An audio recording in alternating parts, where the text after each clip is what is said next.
Welcome to the Deep Dive. Our mission is always the same.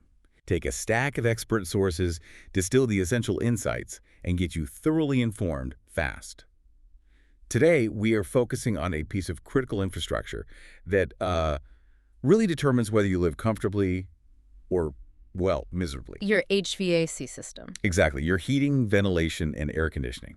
And we're doing a deep dive into HVAC resilience in one of the most demanding environments in North America. The coastal climate of Bradenton and Manatee County, Florida. Right, and the sources we pulled today come directly from local experts, people on the ground in that area. And what's interesting is that this is so much more than just repair tips. This is really an education and capital investment. Investment? How so? I mean, if you own property in a high heat, high humidity coastal zone, you have to understand system choice, energy efficiency, and how to maximize the life of your system when the environment is, constantly trying to kill it. That's a great way to put it, because when you think of Bradenton, you picture that classic Gulf Coast lifestyle.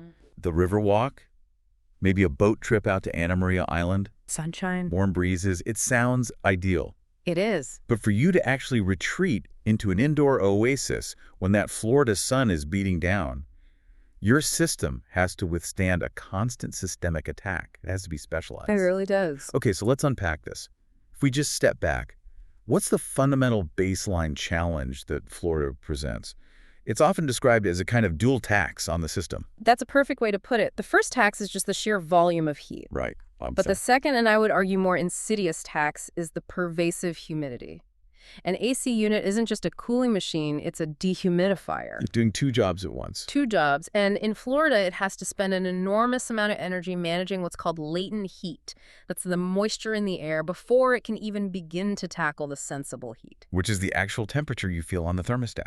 Exactly. This combination means the system runs longer, it works harder, it cycles more often, which just accelerates general wear and tear dramatically compared to, say, a dry climate like Arizona. So the sources are pretty clear. Yeah. When your AC stops working during a mid-July heat wave, getting it fixed fast isn't a luxury. No, it's a necessary health and safety measure, absolutely. Okay, so I see the distinction. Heat and humidity, that's the general Florida problem. But here's where it gets really interesting for me. We're focused on Bradenton and Sarasota, right on the Gulf. Right. That coastal factor adds a third layer of environmental aggression. Precisely. This is what the experts call the coastal corrosion factor. The air blowing off the Gulf of Mexico is just loaded with salt and chlorides. Salt spray. Yeah, salt spray. And when that lands on the condenser coils and other vital metal components of your outdoor unit, it starts this really aggressive, corrosive process. So it's like the environment is actively trying to rust your machine to death. It's an accelerator. It's a huge accelerator. It rapidly breaks down components that would normally last far, far longer, just a bit more inland. So what's the engineering response to that specific threat? Yeah. You can't just put a standard unit in there. You can't. The sources are very clear on this. A quality local expert has to use specialized equipment. If you install a standard unit designed for, say, central Georgia, it's going to fail prematurely. So what was the defense? The defense comes in the form of corrosion-resistant coils. We're talking about components that are often epoxy-coated or use specialized aluminum fins instead of the traditional bare copper, which is just so much more susceptible to salt damage. Okay, that clarifies the priority. You're not just repairing a broken system. You are specifying and installing systems that are engineered to survive a constant assault. That's the key. And assault is threat number one, the annual threat of tropical storms and flooding. That has to be threat number two. Absolutely. And that brings us directly to a really necessary specialized protection mentioned in the sources, what they call the hurricane and flood protection solution. Okay, what does that look like? Well, local experts who specialize in coastal systems, they often recommend and implement elevated, wall-mounted HVAC installations. And this isn't for looks. No, this is purely functional. Purely functional. It's designed specifically for post-hurricane flood prevention. But I have to ask, isn't the upfront cost of a wall-mounted or an elevated unit significantly higher than just, sticking a standard condenser on a concrete pad next to the house? It is. How quickly does that flood prevention ROI, the return on investment, kick in to justify that premium? That's the critical question for any property owner, right? The sources frame this as an insurance policy. A ground-level unit is totally exposed. If a hurricane or even just a strong tropical storm causes localized flooding, that unit can be submerged. And that's it for the unit. That's catastrophic failure. You're looking at a complete system changeout. And what's the typical cost of a full change-out of a standard home system in that area?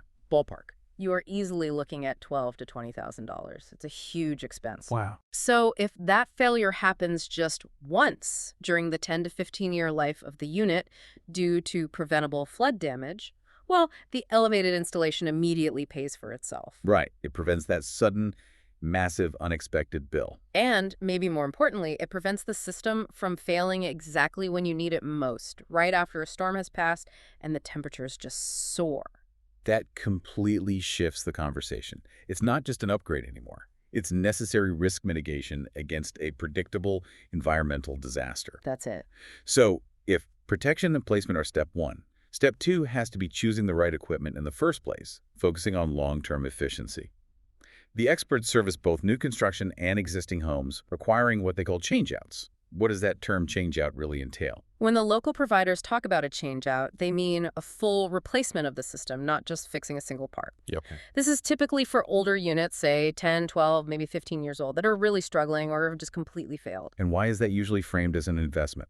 The investment angle is all about energy efficiency. Older units operate under the standards of a decade ago. By installing a new high-performance system, like a modern Trane or Mitsubishi model, you're moving from a system with maybe a 10 or 12 SEER rating. Seasonal energy efficiency ratio. Right. You're moving to modern standards that often exceed 15 or 16 SEER, or even higher, especially with variable speed technology. And that energy efficiency jump must be dramatic in a state like Florida where your AC is basically running, 8 or 9 months out of the year? It's huge. The experts, they design the whole solution, including new ductwork, modern thermostats, all around maximum energy savings. They are stopping the waste of money that comes from running inefficient, struggling, outdated machinery. So the result is better performance, much lower monthly utility bills, and a system that can actually keep up. Exactly. Now, let's talk about that modern technology because the sources specifically highlight the benefits of Mitsubishi mini-split systems. These are often ductless, they provide flexible comfort. What makes this tech uniquely good for coastal Florida homes? What's fascinating about the mini splits is that their technology is just perfectly suited for high humidity environments.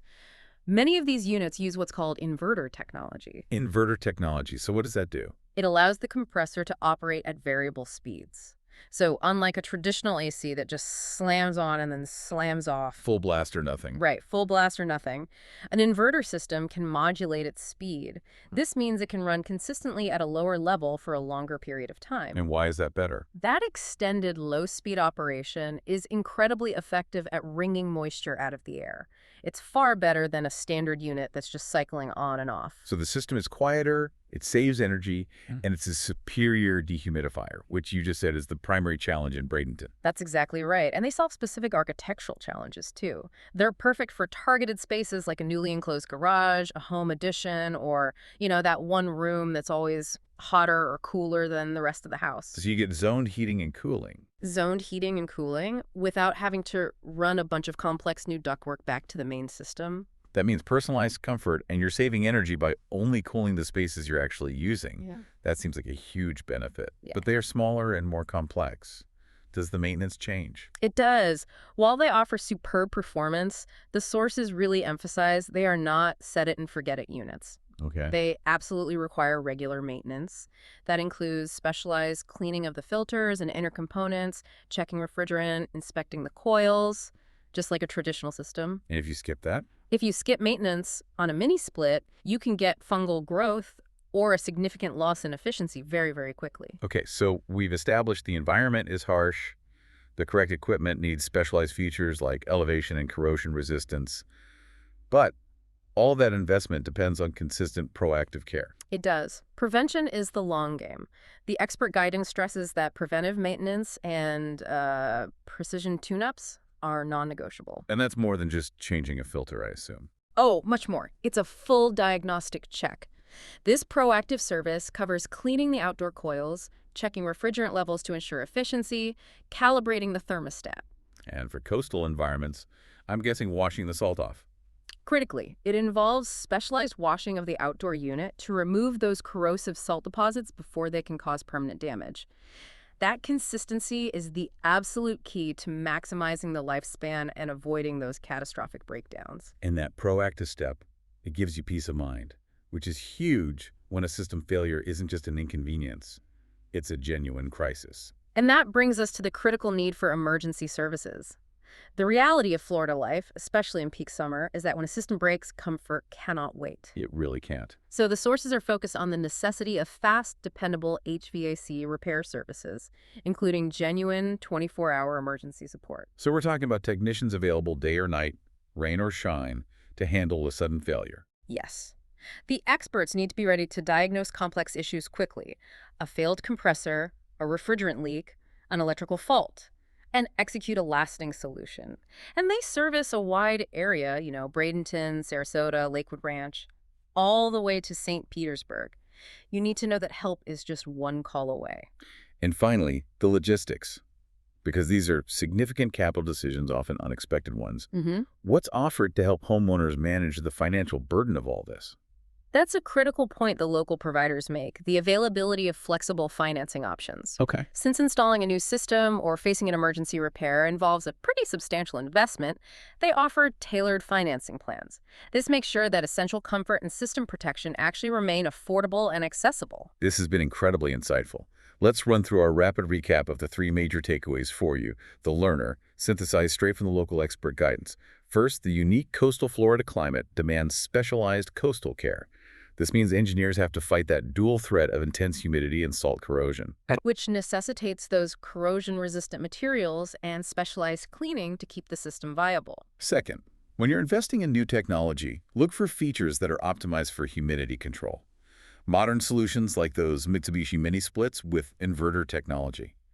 They offer fantastic energy savings and flexible comfort. And they are just superior dehumidifiers for those trickier zoned spaces. And finally, proactive, consistent maintenance is absolutely non-negotiable. It really is. It's the only way to maximize both your system's longevity and its energy efficiency, especially when you pair that with the reassurance of true 24-hour emergency support. Right.